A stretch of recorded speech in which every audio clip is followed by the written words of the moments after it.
North Korea. ये नाम सुनते ही दिमाग में एक ऐसी जगह की इमेज आती है जो रहस्यों से घिरी है। एक ऐसा देश जो बाकी दुनिया से कटा हुआ है। ये एक ऐसा देश है जो अपने ही रूल्स पर चलता है, जहां कई जनरेशन से एक ही फैमिली का राज है।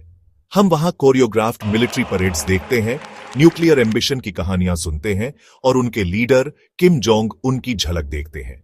लेकिन इस मॉडर्न डे आयरन कर्टेन के पीछे असल में क्या होता है?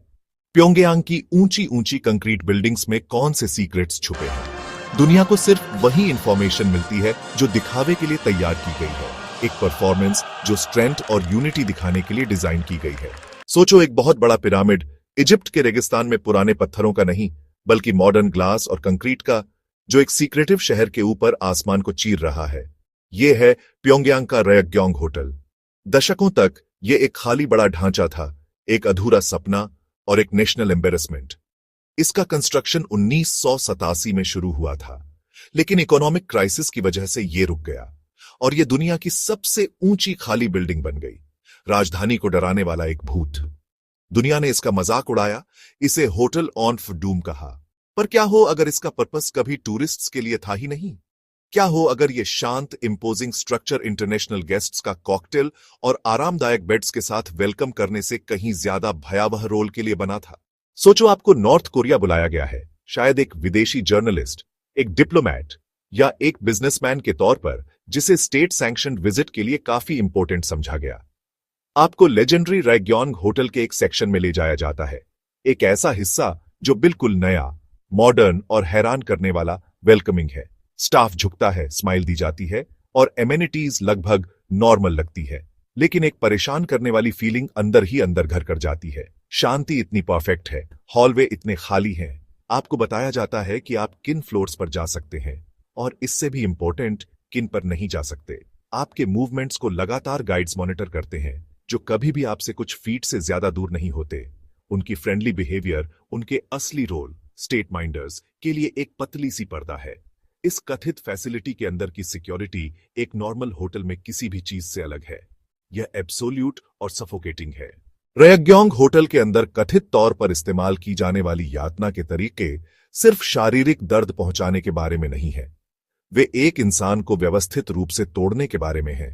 बचे हुए लोग और सूत्र ऐसी तकनीकों के बारे में बताते हैं जो क्रूर और मनोवैज्ञानिक रूप से विनाशकारी दोनों हैं।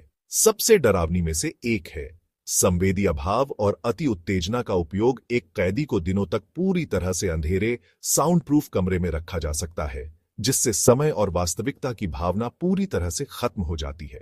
फिर अचानक उन्हें घंटों तक चकाचौंध करने वाली स्ट्रोब लाइट्स और बहारे कर देने वाले, दोहराए जाने वाले प्रोपेगेंडा संगीत या सफेद शोर के अधीन किया जाता है, जो उनकी संज्ञानात्मक क्षमताओं को तोड़ने और उनकी प्रतिरोध करने की इच्छा को नष्ट करने के लिए डिजाइन किया गया है।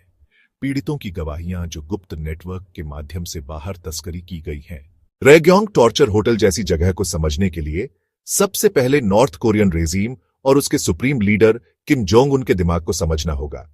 यह सिर्फ क्रूरता के रैंडम एक्ट्स के बारे में नहीं है, यह जूचे नाम की एक पॉलिटिकल आइडियोलॉजी का लॉजिकल एक्सटेंशन है, या आत्मनिर्भरता, जिसे पूर्ण राज्य नियंत्रण के सिद्धांत में बदल दिया गया है। किम डायनेस्टी के लिए सबसे बड़ा खतरा बाहरी आक्रमण नहीं, बल्कि आंतरिक है, स्वतंत्र विचार का खतरा। कोई भी व्यक्ति जो सुप्रीम लीडर पर सवाल उठाता है, जो विदेशी जानकारी के संपर्क में आता है, या जो सिर्फ बेवफाई का संकेत दिखाता है, उसे एक वायरस माना जाता है जिसे बॉडी पॉलिटिक को इन्फेक्ट करने से पहले खत्म कर देना चाहिए। होटल दिमाग के लिए एक क्वारंटीन जोन है। पैनोप्टिकॉन का कॉन्सेप्ट, एक जेल जहां एक अकेला गार्ड सभी कैदियों को देख सकता है बिना उनके जाने कि उन्हें देखा जा रहा है, पूरे नॉर्थ कोरिया के लिए एक परफेक्ट मेटाफर है। आखिरकार रयग्योंग टॉर्चर होटल की कहानी सिर्फ एक बिल्डिंग के बारे में नहीं है, यह पूरे देश की हालत के लिए एक डरावना सिंबल है। होटल अपनी चमकदार बनावट के पीछे एक अंधेरे और भयानक इंटीरियर को छिपाए हुए खुद नॉर्थ कोरिया का एक मेटाफर है। राज्य बाहरी दुनिया को ताकत, एकता और प्रोग्रेस की इमेज दिखाता है, जिसमें भव्य परेड और चमकती नई बिल्डिंग्स शामिल है। लेकिन इस सावधानी से बनाई गई सतह के नीचे उसके 25 मिलियन नागरिकों के लिए डर, दमन और पीड़ा की वास्तविकता छिपी है। हर नॉर्थ कोरियन एक अदृश्य जेल में रहता है, जहां एक गलत शब्द, एक प्रतिबंधित विचार या आजादी की एक साधारण इच्छा उन्हें ऐसी जगह ले जा सकती है जहां से वे शायद कभी वापस ना आए। एक आम नागरिक का जीवन एक लगातार परफॉर्मेंस है। उन्हें सुप्रीम लीडर के प्रति अटूट भक्ति दिखानी होती है। जैसे ही हम प्योंगयांग की रात में चमकते पिरामिड के आकार के रैग्योंग होटल को देखते हैं, हमें खुद से पूछना चाहिए कि यह वास्तव में क्या दर्शाता है। क्या यह नॉर्थ कोरिया के उज्जवल भविष्य का प्रतीक है, जैसा कि रेजीम हमें विश्वास दिलाना चाहता है, या यह एक कब्र है, हजारों आत्माओं का एक मौन स्मारक जो इसकी दीवारों के भीतर अंधेरे में समा गई है।